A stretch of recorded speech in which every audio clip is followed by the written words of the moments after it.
This is the story of Jordan's so-called survivor king, who saw off numerous attempts on his life to become one of the longest-serving leaders in the Middle East. I am at my best when there is a challenge, when there is a problem, when I'm involved in it. And life has been this way for so long, ever since my childhood. King Hussein of Jordan, speaking in a 1978 BBC documentary about surviving several assassination plots involving bullets, bombs and poison. His first brush with death was at the age of just 15 in 1951, when his grandfather, King Abdullah I, was targeted by a gunman. I was possibly a couple of paces behind him, and almost immediately I saw a man come out from behind the door to our right, his revolver in his hand, pointing at my grandfather, and heard the shot. And so, as in a nightmare, my grandfather turned and fall. And the machine gun opened from inside.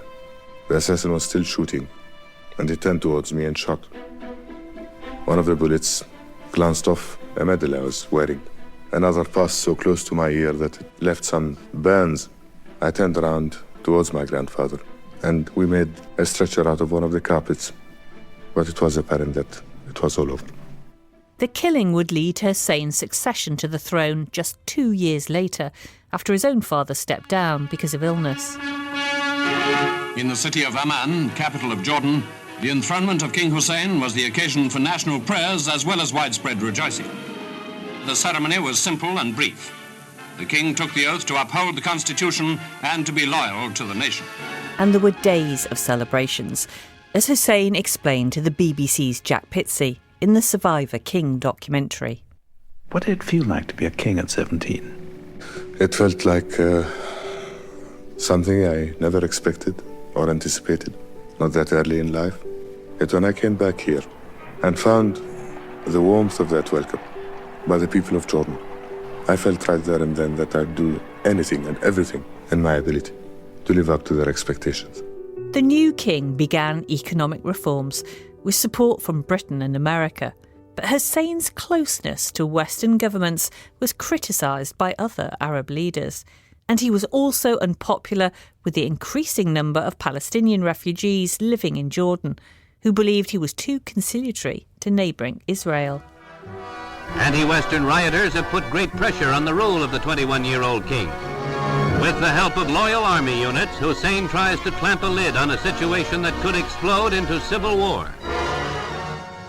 In 1970, the tension erupted during Black September, when violent clashes between Hussein's troops and the Palestine Liberation Organization led to thousands of deaths. The king declared martial law, and despite surrounding himself with bodyguards, he also became an assassin's target. It was an ambush. He was travelling with his aides in a car when they were suddenly stopped by machine gun bullets coming from above the road. People jumped out of the car and started yelling at me to do the same. It took me a few seconds, and then I saw the bullets sort of creating a pattern on the road, and I decided it was time to do the same. I did, and we ended up in a ditch. However, we had enough of a chance to at least turn the car around, and by that time there was a bit of fire from our side that enabled us to get in the car. Except for the fact that I found that I'd lost my berry in the ditch in the process.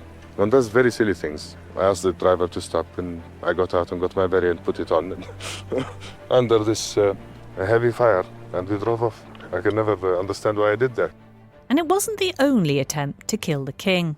A decade earlier, Jordan's Prime Minister, Hussein al-Majali, had died in a bomb attack.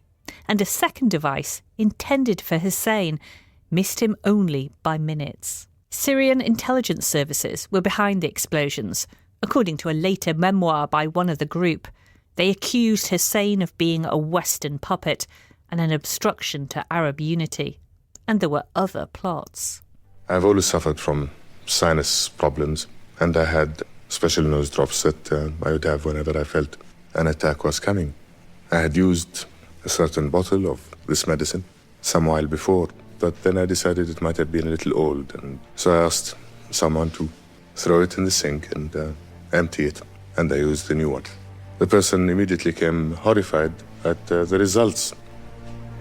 the enamel began to bubble, and we still had a part of the substance in the bottle. And we sent it to be examined. It turned out to be acid. Well, fortunately, I didn't use it, and it was one more escape. And bizarrely, one attempt was foiled thanks to the palace cats. This time it involved an assistant cook. My grandfather had always been very fond of cats, and so have I. And I kept noticing that the cats, in terms of the numbers I saw around the palace, were diminishing. Some dead cats had been spotted. So we began an investigation, and turned out that, again, this fellow had been approached and had been given some poison that he was meant to use in my food. And he was experimenting to see whether it worked or not. So the cats led us to a would-be assassin. But the king appears to have been philosophical about his close shaves with death. I have been fortunate to escape their attempts. I seem to survive under duress, and deep inside one may be worried, but one has to put on a facade of a smile and to give everyone else confidence. Do you ever think, I really would like to give this up? Be a man in the street? If it were God's will, maybe. If I felt there ever was an obstacle in the path of my people or what they were striving to achieve, by all means, but no, I haven't thought of it. But the king did have some critics in Jordan who objected to him often suspending parliament, firing prime ministers and cancelling elections. What do you say to people who would say that you're an absolute monarch? Well, I'm not an absolute monarch because the machinery is there except for parliament. And obviously that is a very important link that is missing. But beyond that, I continue to give advice wherever possible and to give encouragement. You say you give advice, but when it really comes to a decision, who decides? In the normal way, it has to reach right up to the top. And on many issues, my decision is sought. And over the next decades, Hussein continued to tread a delicate line between the opposing sides in the Middle East, ultimately winning an international reputation as one of the main forces for stability in the region. This is still a poor country, but it's strategically vital, sandwiched between Israel and its main Arab enemies. King Hussein has held it together. Well, in the final analysis, the problems do not go away at the end of office hours. The life of a country, its future, peace in this area, will it be attained or not? All that we are building in the shadow of danger. The courage of a people, what their reward ought to be. And not only for us, but for everyone in the area. In 1999, after 46 years as ruler and several assassination attempts, the king fell ill with cancer. The last journey for King Hussein of Jordan, one of the central figures in the search for peace in the Middle East, is on the point of death. 20 years earlier, in the BBC documentary, he'd reflected on the legacy he wanted to leave behind. If you had your life over again, would you choose to be King of Jordan? It wasn't a choice, it was a duty. And I've enjoyed it, with all its sadness and with all its burdens.